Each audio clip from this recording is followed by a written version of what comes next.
අයම් විස්තරයේ චන්ද්‍රිකා ඡායාරූප වලින් 229ක් හඳුනාගෙන තියෙනවා ස්ථාන. ඊට අමතරව වාර්තා වශයෙන් ඉල්ලලා තියෙනවා ස්ථාන 1285කට.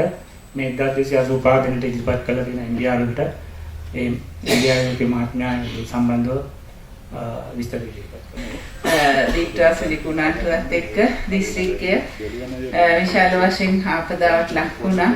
ඉතින් පියවරයන් 3ක් ඔස්සේ ආපදා කළමනාකරන කටයුතු සිදුවෙමින් පවතිනවා. පළවෙනියෙන්ම රෙස්කියු මුදා ගැනීම කටයුතු සිදු කරා. රෙස්පොන්ස් ඒ අවශ්‍ය අවස්ථාවලට අවශ්‍ය කටයුතු සිදු වුණා. ඊළඟට අපිට තියෙන්නේ බැලරුම කටයුත්ත රීබිල්ඩ් කියන එක, නැවත ජීවිත නගා සිටුවීම.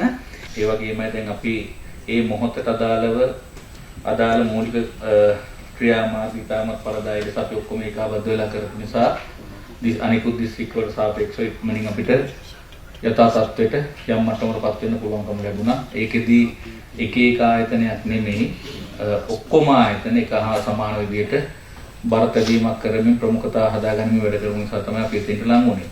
දැන් අපිට තියෙනවා මම හිතන්නේ මේ තත්ත්වය ඉදිරියට වළක්වා ගැනීමත් නැවත යථා තත්ත්වයටපත් කිරීමට මහා මෙහෙයුමක් අවශ්‍ය වෙලා තියෙනවා. ඒක නිසා අපිට අද ආපදා කරුණා කරන අපි කමිටුවක් විදියට නිතර සම්බන්ධ වෙමින් ඊට අදාළ මැදිහත් ටීම් කරන්න වෙලා තියෙනවා. මොකද අපි දන්නවා සාමාන්‍යයෙන් ලංකාවේ ඕනම තැනක සිදුවීම් සිද්ධ වුණාට පස්සේ ඒ කේද වාචකය සාමාන්‍යකරණය වුණාට පස්සේ දවස ගානේ ඒක සාමාන්‍ය වෙනවා. එතකොට අපේ අතින් ගිලිහෙන ප්‍රමාණය වැඩි වෙනවා. එතකොට වෙන්නේ මේක හොඳ මැදිහත් වීම, වේගවත් මැදිහත් වීම කරගන්න බැරිද?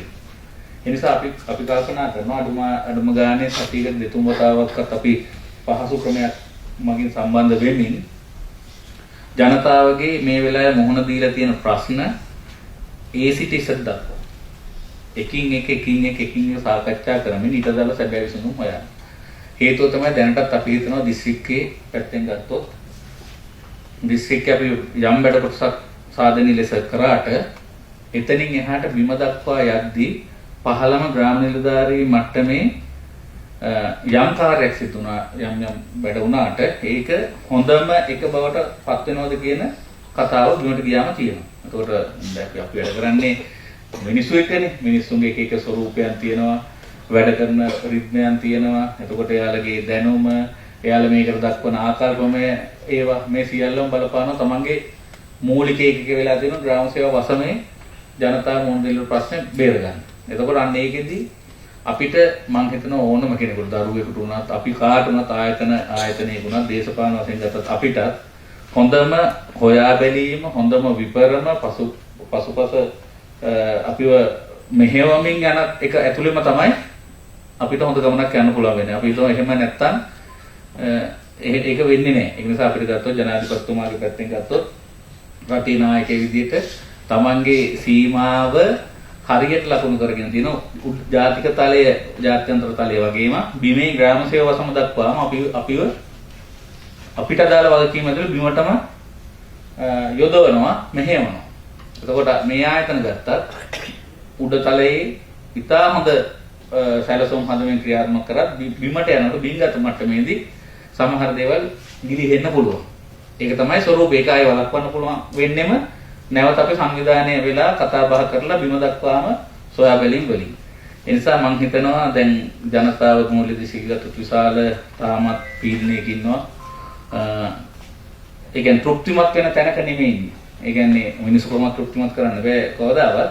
නමුත් මූලික ප්‍රශ්න ටික විසඳලා අපිට දෙන්න එක තාම විධිමත් ආකාරයට අපිට කරගන්න ප්‍රමාණවත් කාලයක් ගත වෙන නිසා මොකද සමහර ප්‍රශ්න වලට උත්තර හොයන්න මම හිතන්නේ අවුරුදු 3-4ක්වත් ඊටත් වඩා වැඩි වෙයි කියලා හිතනවා. දැන් මේ තියෙන ආපදාවේ හැටියට සමහර නායකයෙකු තැන් නායකයෙකු විදි අනුව බැලුවම සරල උත්තර නෑ ඒකට.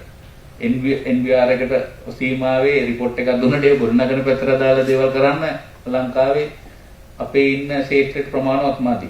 ජයික ආයතන වගේ ඒවා ආර්ඩීගෙන් දන්නවා. ජයික ආයතනෙන් තවත් එහා තියෙන ලෝකේ තියෙන සංවිධාන ගැන තමයි අපේ භූමිය පරීක්ෂා කරමින් නැවත ඉදිකිරීම පැත්තට දාලා නිර්දේශ ගන්න. එතකොට ජයික එකට ගත්තොත් අවුරුදු 2ක් විතර යනවා සමහර රිපෝට් දෙන්න කියලා. පෙරේද අපි ගියාම අවුරුදු 2ක් යනකොට රිපෝට් එක දෙන්න. එතකොට අපේ නෝරදේශේ නායකයෙකු තැන් 180කට වඩා තියෙනවා නේද පාරවල් එහෙම කඩාගෙන ගිහුවා. දැන් මේවට දාලා නිර්දේශ ඇවිල්ලා ගොඩ දානකොට අවුරුදු 3ක් 4ක රිපෝට් එක දුන්නාට පස්සේ ඉති කරන්න එක අවුරුදු දෙන්න බෑනේ අවුරුදු 2ක් 3ක් යනවා. එතකොට මේක ඇතුලේ තියෙන මේ විපත ඇතුලේ කෙටි කාලීන මධ්‍ය කාලීන දීර්ඝ කාලීන වැඩපිළිවෙලක් අවශ්‍යයි. එතකොට මෙන්න මේ කෙටි කාලීන දේවල් ටික අපි දැන් වේගින් කරන්න ඕන. මධ්‍ය කාලීන හා දීර්ඝ කාලීන ඒවට සැලසුම් හදාගෙන බිම දක්වාම මේකට දාලා අඛණ්ඩ නොනවතින මෙහෙයුමක් ඔස්සේ යන්න ඕන. එතකොට තමයි ජාතියක් විදිහට රටක් විදිහට අපි අපේක්ෂා කරන ජයග්‍රහණ අත්පත් කරගන්න පුළුවන් වෙන්නේ. එතකොට ඒක නිසාම තමයි මෙහෙයවීම අවශ්‍ය වෙන්නේ. මෙහෙයවීම සහ එකතු වීම, රැස්වීම, කතා බහ කිරීම, යෝජනා ගන්න එක එකින් එකට නැවත මේ සදානිම කරු ආකෘතියක් නෑ. අපි මේ කමිටු එකතු වුණා කියලා ජනාධිපතිතුමා චක්‍රලේඛ ගැහුවා කියලා පාර්ලිමේන්තුවේ අනපන සම්මත කරා කියලා ඒව සදා නිම කරපු ආකෘතියක් නෙමෙයි. සමහර ඒවා මේ මට්ටමේදී අපි හඳුනාගත්ත මූලික ගැටලු උත්තර හොයන්න යන්නේ මහ පොළොවට ගියාම ඒව ප්‍රායෝගික නොවන අවස්ථා තියෙනවා. එතකොට නැවත ඒ බිමේ ප්‍රශ්නේ නැවත මෙතන සාකච්ඡා කිරීම ඇතුලේ තමයි නැවත ඒකට උත්තරය හොයන්නේ.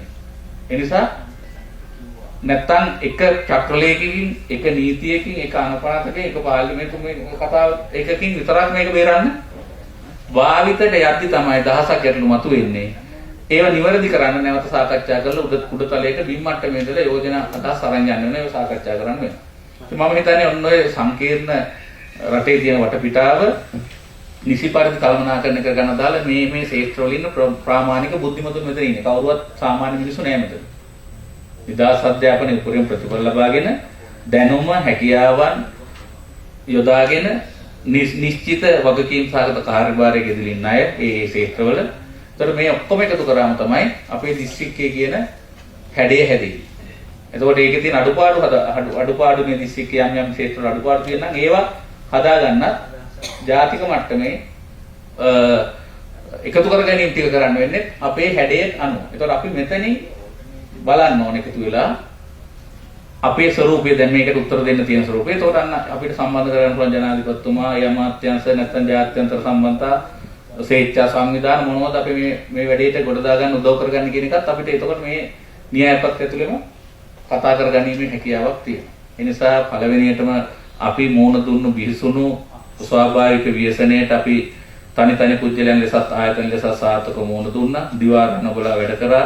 මහන්සි වුණා. ඒකේ පංගුව පිළිබඳ අපි කාටවත් අයිතිය පිළිබඳ එහෙම කතාවක් අපිට නැහැ. රටේ පුරවැසියෝ ලෙස අපි ඔක්කොම මැදිහත් වෙනවා. ඉදිරියටත් මැදිහත් වෙනවා.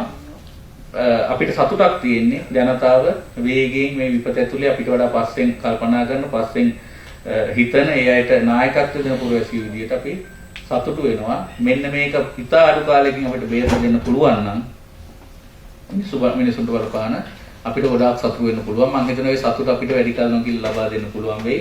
ඒකාබද්ධ මෙහෙම ඇතුලේ. ඉතින් අපි මේ වැඩ ටික පොඩ්ඩක් නිසි පරිදි කතා කරගෙන මම මොකද මුලින්ම ආරම්භයක් විදිහට ගත්තේ. දැන් අපේ ගොඩක් දෙනෙකුට හිතෙනවා දැන් චක්ලේක ගහලා සල්ලි ඔක්කොම හරි ඒ නිසා දැන් මේ ප්‍රශ්නේ දැන් ඉවරයි. අපි නිකන් අපිට දැන් සැහැල්ලුවකේ දන්නවා කියලා. සැහැල්ලුවක් නෑ. දැන් තමයි ප්‍රශ්නේ ඇත්තටම තියෙන්නේ. මහ පොළොවට ප්‍රශ්න ගිහිල්ලා තියෙන්නේ. දැන් ඉඩම් හොයන එක, පදිංචි කරන එක, කඳවුරු ඉන්න අයට తాවකාලික දැන් අපි නිවාස 2000කට විතර සම්පූර්ණයක් ඉල්ලමින් තියෙනවා. ඒව කොහොමද ගහන්නේ? ඒව ඇතුළේ මිනිස්සුන්ට කොහොමද ජීවිතේ දෙන්නේ? ප්‍රශ්නේ දැන් තමයි තියෙන්නේ. අරකෙදි තිබුණේ කන්න ටික දෙන්නේ කොහොමද? ඒ වගේ සාමාන්‍යක. ඒතකොට මේක දැන් ලොකු වැඩක් තියෙනවා. අන්න ඒ වැඩේට අපි ඔක්කොම මහා එකතු වෙලා ඉන්න තනි පුද්ගලයෝ එකතු වුණා මහා යෝධයෙක් හදාගන්න පුළුවන්. ඒ යෝධය වගේ වැඩ කරන එක නායකත්වය දෙන්න අනිවාර්ය ලෙසම අපිට යෝධිරිය කාන්තාවක් ඉන්නවා. අභිමානයෙන් කියන්නේ දිසාපත්තුමිය. හේතුව ස්ථිර විධායකයෙක් විදිහට සම්බන්ධීකරණය කරන්න පුළුවන් හැකියාව තියෙනවා එක මිටට. ඒ තුමියත් ඒ වගේම අපේ දේශපාලන අධිකාරී රජයේ නිලධාරීන් සියලු දෙනා එකතු වෙලා මේ ගමන සාර්ථකව යමු. අවශ්‍ය නම් දැන් සමහර වෙලාවට කඳුරුගත කිරීමක් දැනුත් කරනවානේ. ඒකට අවස්ථාවක් තියෙනවා. දැන් අපි දිනයක් ගත්තා මෙහෙම එකක් දැන් අඳුර අවශ්‍ය නම් වෙන විකල්ප ගොඩනැගිලි නැත්නම් පාසල් වල කඳවුරු අතු කරාට ප්‍රශ්නකුත් නැහැ. පාසල් පටන් ගැනීමේ අරමුණ නිසා කඳවුරු ඉවත් කිරීමේ අවශ්‍යතාවකුත් නැහැ. අවශ්‍ය නම් ගොඩනැගිලි කීපයක් කියලා පටන් ගන්න. ඉතින් ගොඩනැගිලි පාසල් කටයුතු කරගන්නත් පුළුවන්. කොහොම වෙතත් ඒ ගැන අපිට ඒ හින්දාම තමයි දීර්ඝ සාකච්ඡාවක් ටිකක් කරලා දැන් පස්වෙනිදා කියන තීරණයට ගත්තේ. ඒ නිසා කාලෙකුත් තියෙන නිසා අපි නැවත වාරයක් සමහරට 4 හෝ 3 වෙනි නැවත උදේට දැනීමක් කරයි නිශ්චිතව මාර්ගෝපදේශ සම්බන්ධයෙන්. කටයුතු කරගෙන යන්න පුළුවන් කාලයක් තියෙනවා.